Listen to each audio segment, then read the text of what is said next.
Hey guys, it's my birthday. I don't know what to do, so I thought I'll just make a fish tank. That seems fair enough. So this is the last fish tank I made. There's upwards of 50 fish in there. That's probably too many fish. It's about 5 foot almost. So here we go. Let's make another one. The first things first, you need to make sure you've got everything that you need. So get your molds. I suggest covering them in Glad wrap. Take your initial mold, Glad wrap or cling wrap, whatever you want to call it. It doesn't matter because it doesn't make you happy. Just go around and I'll cover it all up so that none of the concrete can get on it. You don't want to wreck a perfectly good Kmart fish tank because that's 20 bucks. Wrap. Well, you could just call it wrap. That's objectively true, you know, you're wrapping. But I mean, what is a noun anyway? It's just an example that you point to. Usually, it depends what you do with it. And then wrap it the other way.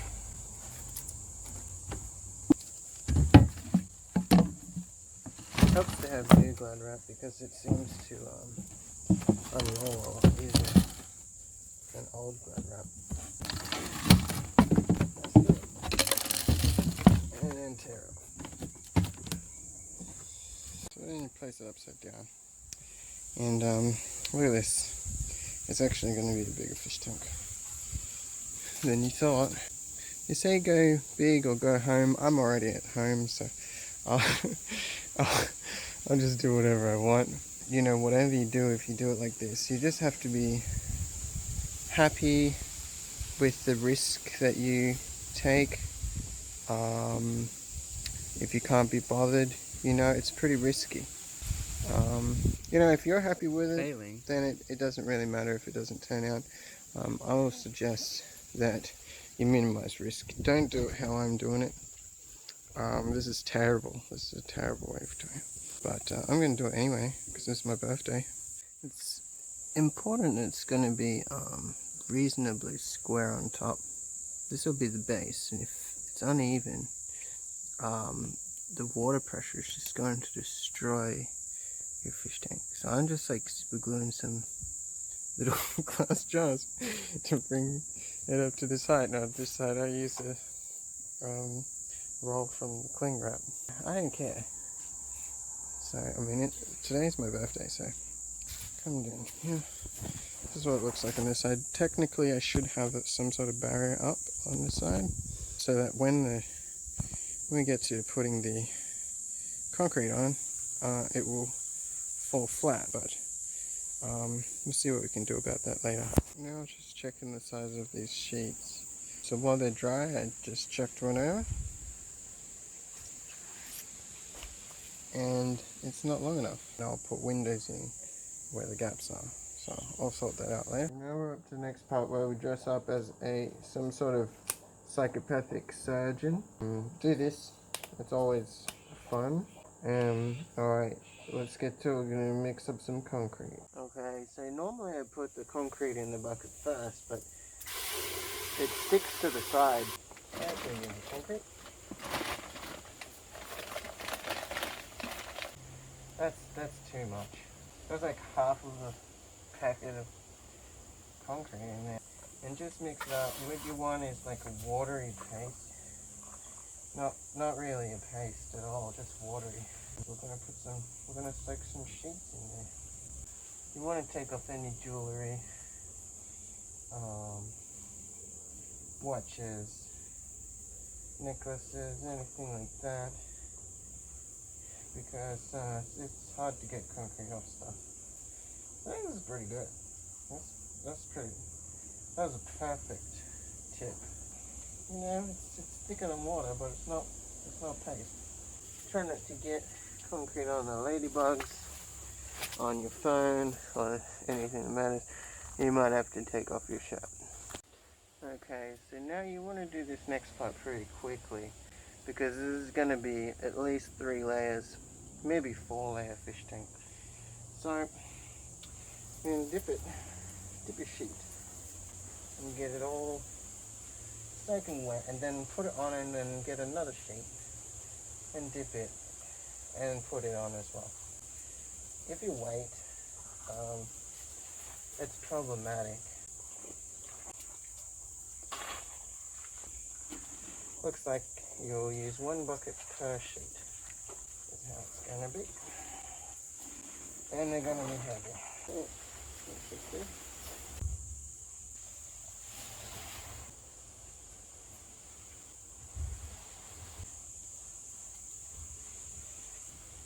you've got to be reasonably quick. There's no rules.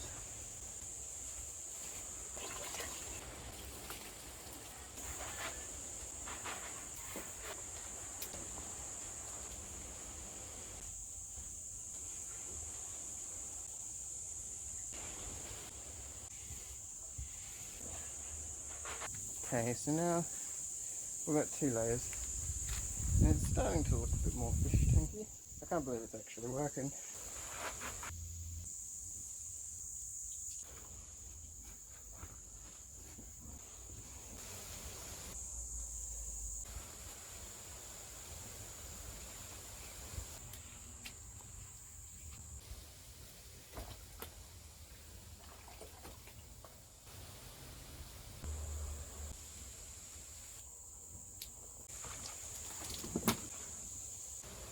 Here it is, looking pretty good for, you know, an hour and a half's worth.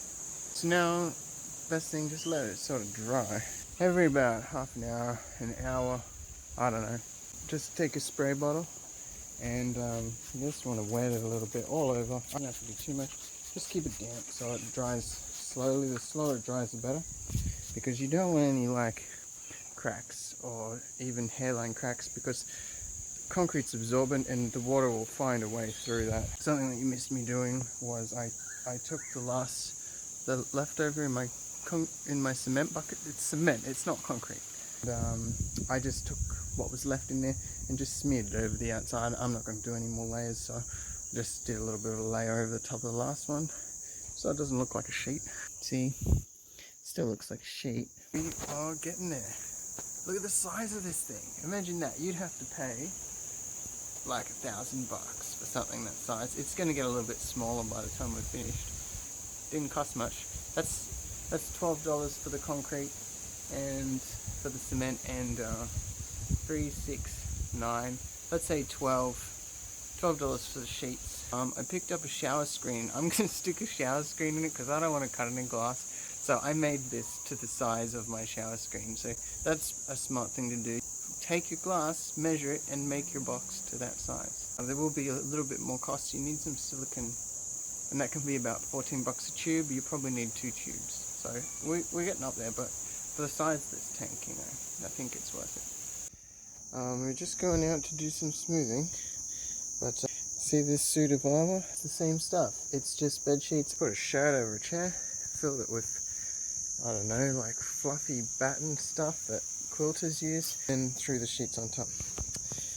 You can make all sorts of stuff. I made a helmet in there. I'll show you that too soon.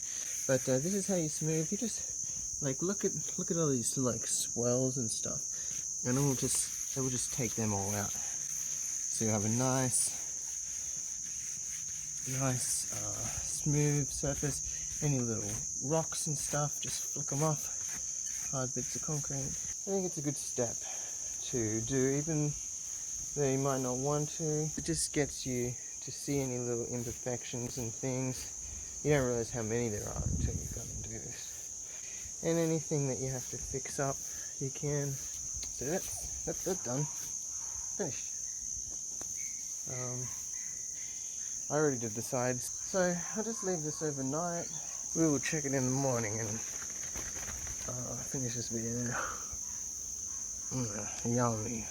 Is this Mad Roman helmet I made, and you can fully wear it. It's a bit big for me because it was my first one. Bigger eye holes. I'd do it differently next time, but yeah, that took half an hour or something. Oh, that's what you need to know. I'm going to be doing it a little bit differently than you because I bought myself a